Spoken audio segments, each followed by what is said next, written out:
하나님 감사합니다. 저희들을 이 시간도 불러주시고 하나님의 말씀을 통해 깨닫게 하시고 교훈하여 주신 또한 감사드립니다. 하나님의 말씀을 기쁨으로 받고 그 말씀에 교훈하는 그 깊은 의도들을 잘 깨달아 하나님 백성답게 살고 또 생각하고 말하고 모든 관계를 맺어가는데 하나님의 말씀을 생명의 규범으로 여길 수 있도록 주님께서 은혜를 베풀어 주옵소서. 감사드립니다. 존귀하신 예수 그리스도의 이름으로 기도합니다. 우리가 계속해서 산상수훈을 지금 살펴보고 있습니다. 지난 시간에 예수님께서 살인하지 말라는 제6계명의 의미를 이웃사랑의 토대 위에서 새롭게 가르치신 그 내용들을 함께 나누었습니다. 예수님께서 말씀하시기를 이웃을 향한 미움을 버리고 이웃 사랑의 자리까지 나아가야 된다, 이렇게 가르치셨습니다. 이웃을 향한 악의와 미움을 내려놓고 단순히 내가 사람을 해치지 않았다 이것으로 만족하는 것이 아니라 이웃을 향한 악의와 그 미움을 버리고 이웃을 사랑하는 데까지 나아가야 한다는 그런 가르침을 주셨습니다. 우리는 이처럼 하나님께서 그 계명을 주셨던 그 적극적인 의도, 그것을 항상 기억해야 됩니다. 그것을 늘 생각할 수 있어야 됩니다. 오늘 본문 말씀에서 예수님께서 간음하지 말라는 제7계명을 해설하십니다. 역시 이웃사랑이라는 큰 원리 위에서, 그 토대 위에서 해설하고 계시는 겁니다. 27절에서 32절까지의 말씀은 크게 세 부분으로 나누어져 있습니다. 먼저는 제7계명, 간음하지 말라는 계명을 새롭게 해설하시는 부분입니다. 27, 28절 말씀입니다. 옛사람에게 말한바 간음하지 말라 그랬는데 문제는 뭐예요? 여자를 보고 음욕을 품는 자마다 간음하며, 이런 해설을 주십니다. 두 번째 부분은 제7계명에 대한 지키는 자의 자세가 언급되고 있는데 굉장히 충격적이고 강력한 예수님의 말씀이 있습니다. 보면 눈이 범죄하거든 뼈버리라, 손이 범죄하거든 찍어버리라, 네 백체 중 하나를 잃고 온전히 온 몸이 지옥불에 들어가지 않는 것이 더 복되다, 이런 말씀을 주고 계십니다. 세 번째로는 이 마지막에 모세의 이혼법에 대해서 예수님이 해설하시는 부분입니다. 그래서 이 세 단락을 좀 유기적으로 함께 종합적으로 고려해서 이해할 필요가 있습니다. 먼저 본문 말씀에서 우리가 첫 번째 생각할 것은 서기관과 바리새인의 그 의보다 더 나은 의, 그것을 늘 생각해야 됩니다. 우리는 이미 앞에서 살인을 안 한 정도가 아니라 미워하는 마음이 없는 이웃을 사랑하는 자리에까지 가야 한다는 사실을 확인했습니다. 마찬가지로 간음치 말라는 계명은 단순히 간음이라는 행위를 하지 않은 것, 어떤 의미입니까? 결혼을 깨지 않는 행위, 그렇죠? 그 결혼을 깨는 행위를 하지 않은 것, 그것으로 지킬 수 있는 것이 아니다 라는 사실을 예수님이 먼저 말씀하고 계십니다. 예수님께서 말씀하시기를 음욕을 품고 여자를 보는 자마다 이미 간음하였다, 이렇게 29절에 말씀하고 계십니다. 이러한 해설을 통해서 예수님께서 일깨우시고자 한 것은 뭐냐면 인간의 그 죄악된 성품의 실력과 한계를 명확히 지금 보라, 지금 말씀하십니다. 우리들이 어떤 수준인가, 우리들이 어떤 사람들인가, 얼마나 죄인인가, 이것을 먼저 보라, 일깨우시는 겁니다. 그리고 나서 말씀하시기를 오른쪽 눈이 너를 실족하게 하거든 빼어버리라, 또한 오른손이 너를 실족해 하거든 찍어버리라는 아주 충격적이고 강력한 말씀을 통해서 뭘 말씀하십니까? 찍어버리라는 거예요? 빼내라는 거예요? 그게 아니라 최선을 다해서 피할 수밖에 없다. 우리가 가지는 근본적인 한계와 죄인된 한계와 그리고 그가 할 수 있는 최선이 뭐냐면 피하는, 최선을 다해서 피하는 길밖에 없다 라고 지금 말씀하시는 거예요. 다른 방법이 없기 때문에. 그런데 무엇보다 주님께서 이런 말씀을 하신 것에 대해 바르게 이해하려면 그 당시의 정황을 먼저 이해해야 됩니다. 신명기 24장을 보시면 이런 말씀이 있습니다. 제가 봉독해 드립니다. 사람이 아내를 맞이하여 데려온 후에 그에게 수치되는 일이 있음을 발견하고 그를 기뻐하지 아니하면 이혼 증서를 써서 그의 손에 주고 그를 자기 집으로 내보낼 것이요 그 여자는 그의 집에서 나가서 다른 사람의 아내가 되려니와 그의 둘째 남편도 그를 미워하여 이혼 증서를 써서 그의 손에 주고 그를 자기 집에서 내보냈거나 또는 그를 아내로 맞이한 둘째 남편이 죽었다 하자. 그 여자는 이미 목을 더럽혔은즉 그를 내보낸 전 남편이 그를 다시 아내로 맞이하지 말지니 이 일은 여호와 앞에서 가증한 것이라. 너는 내 하나님 여호와께서 내게 기업으로 주시는 땅을 범죄하게 하지 말지니라. 말씀하십니다. 이게 무슨 말씀인가? 모세의 당시의 이야기들입니다.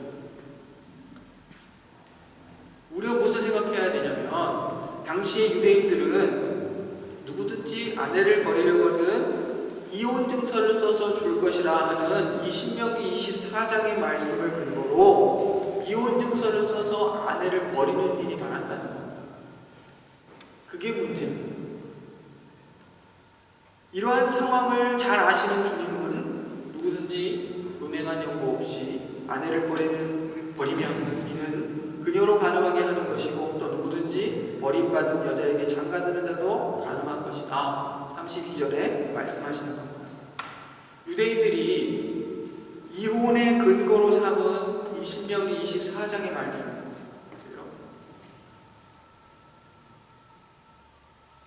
이 신명기 24장의 말씀은 어떤 상황에서 주어졌냐면 바르게 아내를 사랑하고 그 마음을 바르게 써야 한다고 이 말씀은 가르치고 있고 그것이 하나님의 뜻이지만 안 되는 겁니다. 사람들이 그 실력이 안 되는 겁니다. 그러니까 방법으로라도 이혼하는 방법을 까다롭고 어렵게 만들어서 경솔하게 이혼하는 것을 막으려는 의도에서 모세를 통해 이런 법을 주셨다는 겁니다. 지금까지도 그 잔재가 많이 남아있지만 그대로 갈수록 여자들의 지위는 대단히 낮고 보잘것없었습니다. 남자보다 상대적으로 지위가 낮은 여자들은 남자들의 그 잘못된 권위와 힘에 늘 피해를 보는 그런 입장이 있었습니다. 일부 다처제가 어느 사회에나 공공연하게 허용되어 있었던 고대 사회에 여러 면에서 여자들은 대단한 불이익을 감수할 수밖에 없는 그런 존재들이었습니다. 그래서 이러한 여자들을 보호하도록 하기 위해서 모세가 이 법을 정했습니다. 이혼 증서를 써줘야 이혼할 수 있다는 거예요. 합당한 이혼 사유가 있어야 된다는 것이죠. 그렇게 함으로써 여자들을 보호하려고 했던 것입니다. 그런데 유대인들이 어떻게 했습니까? 그것을 더 쉽게 자기 아내를 버리는 방식으로 사용했다는 것입니다. 문제는 그것에 악함이 있다는 것입니다. 더 쉽게 이혼하려고 하나님이 모세를 통해서 어쩔 수 없이 그렇게 주셨던 것을 오히려 그들은 이용하는 것입니다. 이 문제의 해설이 이미 마태복음 19장에 있습니다. 마태복음 19장에 가면 어떤 바리새인이 예수님께 와서 묻습니다. 사람이 아내를 버리는 것이 옳습니까? 버릴 수 있습니까? 이런 질문들을 하는 바리새인들이 있었습니다. 굉장히 논쟁거리죠.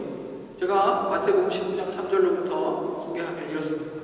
바리새인들이 예수님께 나와 그를 시험하여 이르되 사람이 어떤 사유가 있으면 그 아내를 버리는 것이 옳으니까? 예수께서 대답하여 이르시되 사람을 지으시니가 본래 그를 남자와 여자로 지으시고 말씀하시기를 그러므로 사람이 그 부모를 떠나서 아내와 합하여 그 둘이 한 몸이 될지라 하신 것을 읽어보지 못하였느냐? 그런즉 이제 둘이 아니요 한 몸이니 그러므로 하나님이 짝지어 주시는 것을 사람이 나누지 못할지니라 하시니 여짜오되 그러하면 어찌하여 모세는 이혼 증서를 주어 버리라 명하였나이까? 예수께서 이르시되 모세가 너희 마음의 완악함 때문에 아내 버림을 허락하였거니와 본래는 그렇지 아니하느니라. 내가 너희에게 말하노니 누구든지 음행한 이유 없이 그 외에 아내를 버리고 다른 데 장가드는 자는 간음함이니라. 이렇게 말씀하십니다. 예수님께서 혼인이 하나님적 기원을 갖는 신성한 것임을 환기시키고 계십니다. 이혼 증서를 써서 이혼하는 것이 가능하냐 하는 문제에 대해 예수님께서는 그것은 너희의 완악함과 연약함을 인하여 모세가 양보한 것이다. 당시 사회 풍토가 워낙 이혼이 만연되어 있어서 이 법정을 제대로 지키지 못하기 때문에 이혼 증서라는 어떤 완충장치, 브렘제를 주시는 거죠. 안전장치를 통해 하나 더 만들어 백성들에게 주고 있다는 것입니다. 법조문을 가지고 안 되니까 이혼 증서라는 절차를 두어서 이혼을 어렵게 만든 것입니다. 여러분, 이제 예수님께서 이 말씀을 통해 가르치고 계시는 것이 무엇인지 좀 곰곰이 생각할 필요가 있습니다. 단순히 간음하면 정죄를 받는다, 이것을 말씀하시려는 것인지, 혹은 이혼하면 정죄를 받는다, 이것을 말씀하시려는 것인지, 우리가 한번 생각해 볼 필요가 있습니다.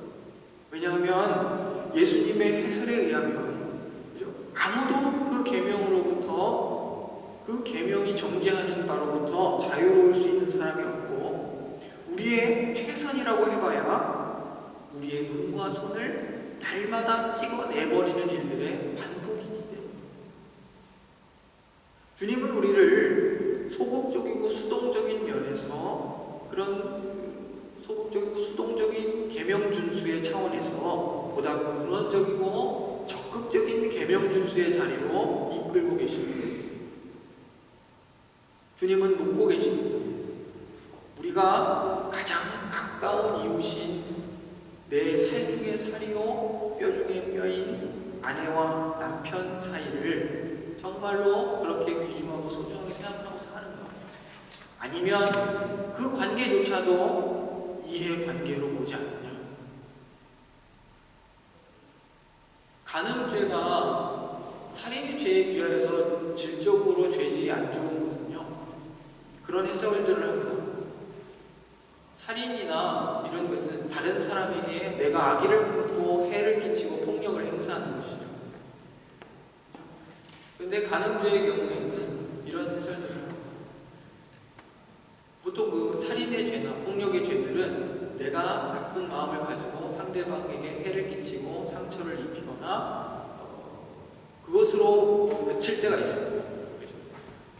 하지만 이 간음의 죄는 미워함으로 살인의 죄는 시작되는데, 간음의 죄는 왜곡되고 일그러지고 잘못된 소유욕과 사랑 때문에 상대를 욕망의 대상으로 생각하고 자신의 그 죄악된 일들 가운데 상대방을 끌어들여서 모두가 같이 망하는 그런 죄입니다.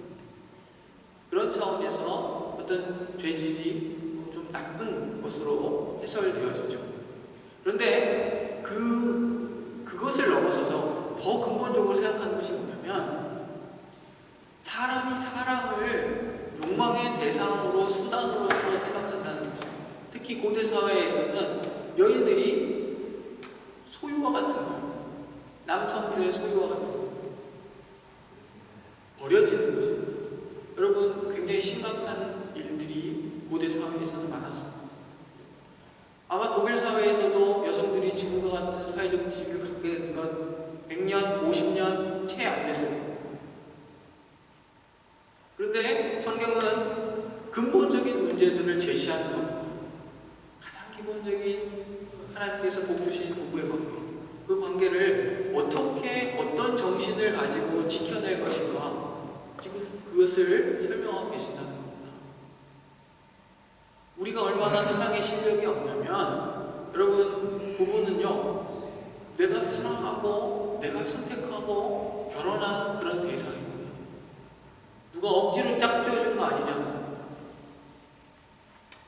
그럼에도 불구하고 사랑하기 힘든 관계, 그것이 우리의 사랑의 실력입니다.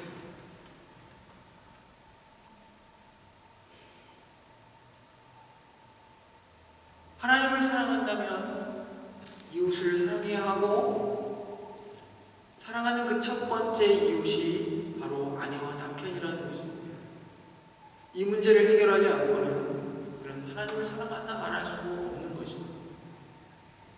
그런데 문제는 우리에게 가장 사랑해서 선택한, 그리고 결혼한 아내와 남편조차 사랑할 실력이 없다는 사실에 있습니다. 사도 바울의 가르침을 살펴보겠습니다. 에베소서 5장 15절로 21절에 이런 내용이 있습니다. 그런즉 너희가 어떻게 행할 것을 자세히 주의하여 지혜 없는 자같이 말고 오직 지혜 있는 자같이 하여 세월을 아끼라. 때가 악하니라. 그러므로 어리석은 자가 되지 말고 오직 주의 뜻이 무엇인가 이해하라. 술 취하지 마라. 이는 방탕한 것이니 오직 성령의 충만을 받으라. 시와 찬미와 신령한 노래들로 서로 화답하며 너희의 마음으로 항상 아버지 하나님께 감사하며 그리스도를 경외함으로 피차 복종하라. 17절에 이런 말씀이 있습니다. 주의 뜻이 무엇인가 이해하라. 그리고 18절에 성령의 충만을 받으라. 그리고 그 내용이 무엇입니까? 그 내용이 그리스도를 경외함으로 피차 복종하는 그런 내용입니다. 주의 뜻이 무엇인가 이해하고 그것이 성령의 충만을 받으라는 내용으로 설명되고, 그 실제적인 내용이 구체적으로 뭐냐면 그리스도를 경외함으로 피차 복종하는 관계로 살라는 것입니다. 그리고 나서 이어지는 우리가 잘 아는 내용이 있습니다. 부부의 관계, 부모와 자식의 관계, 주인과 종의 관계가 설명되고 있습니다. 우리가 예수 그리스도 안에서 새롭게 지음받은 새로운 피조물이라는 사실을 잘 알고 있습니다. 새로운 피조물이라는 것은 우리의 생각과 그 모든 인식과 삶의 자세와 태도와 언행이 달라지는 것을 의미합니다. 우리가 세상을 보는 관점들이 달라지는 것이죠.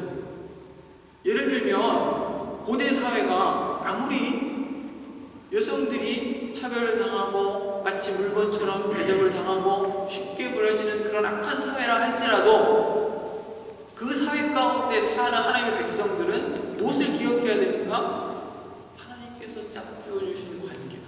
이 관계는 세상 모든 사람들이 아내들 이혼 증서를 써서 버린다 할지라도 하나님의 뜻은 어디 있습니까? 가장 가까운 내 첫 번째 이웃인 내 아내를 내 몸처럼 사랑하는 일, 그것을 행해야 한다는 것입니다. 이 시대와 어떤 가치를 우리에게 강요하고 그것이 보편적이다 요구하는지 잘 모르겠지만 우리들은 항상 그 기준을 하나님의 말씀을 통해서 봐야 됩니다. 하나님의 말씀은 누군가를 정죄하기 위하여서 주시는 것이 아니라 하나님의 그 근본적인 깊은 사랑의 의도를 설명하기 위해서 우리 가운데 주어진다는 사실을 기억해야 됩니다. 이제부터가 중요한 겁니다.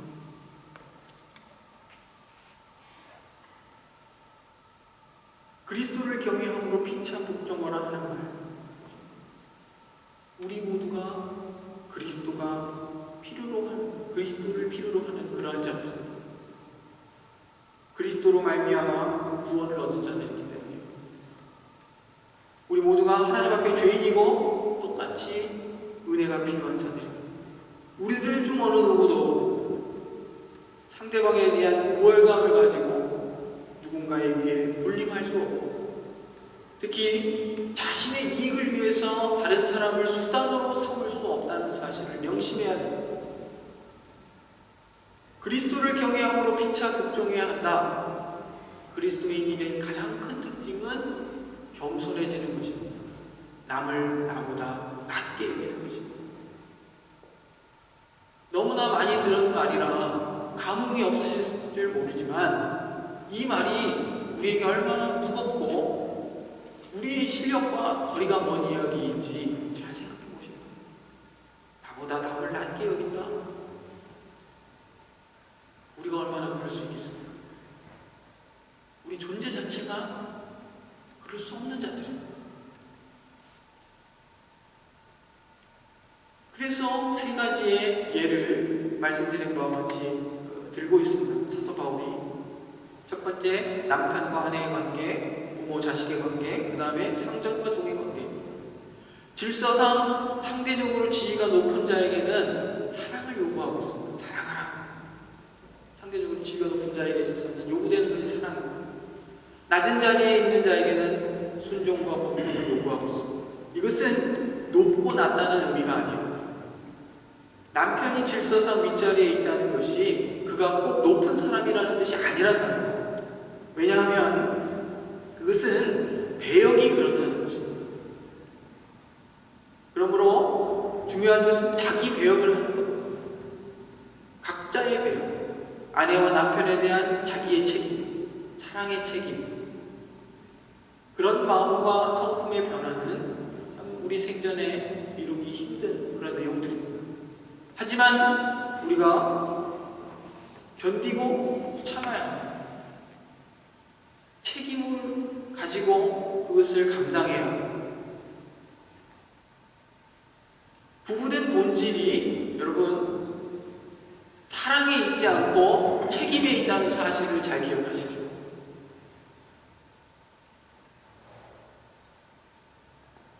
책임을 져야 돼요.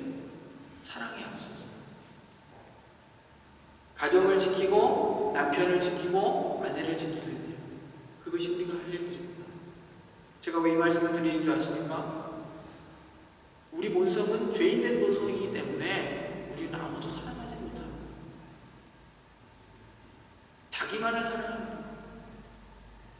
이웃을 파괴해서 즐거움 삼는 자들입니다.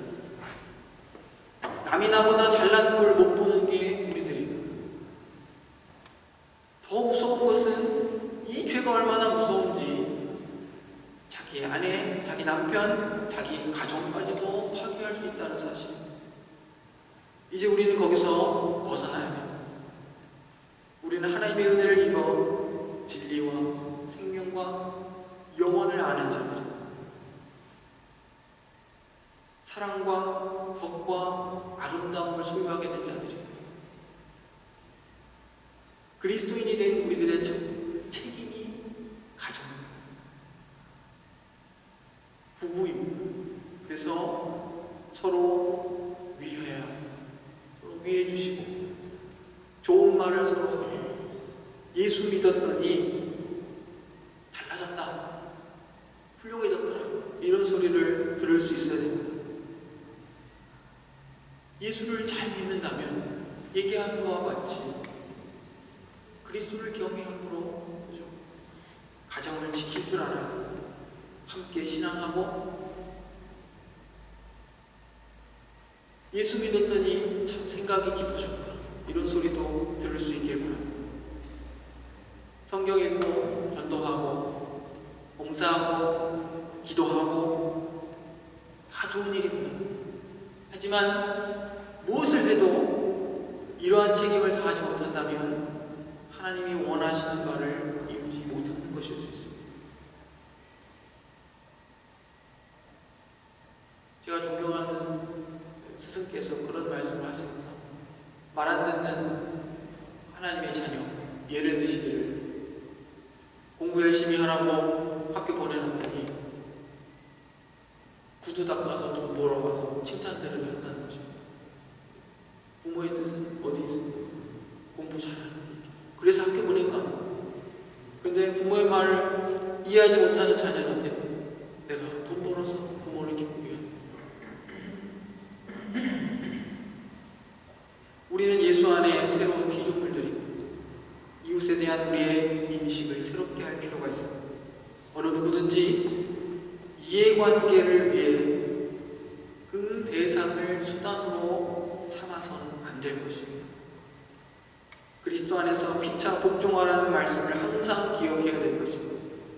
늘 겸손하여서 나보다 남을 낮게 여겨야 할 것입니다. 각자의 맡겨진 배역을 따라 책임을 다해야 하는 것입니다. 죽게 하듯 아내와 남편을 대하고 자식을 대하고 형제와 이웃을 대할 수 있기를 바랍니다.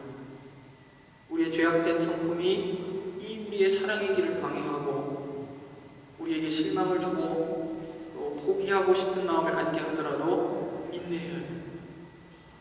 책임을 다해야 됩니다. 이 길을 걷는 우리에게 주님께서 위로와 격려를 주실 것을 믿습니다. 하나님의 뜻은 사랑에 있습니다.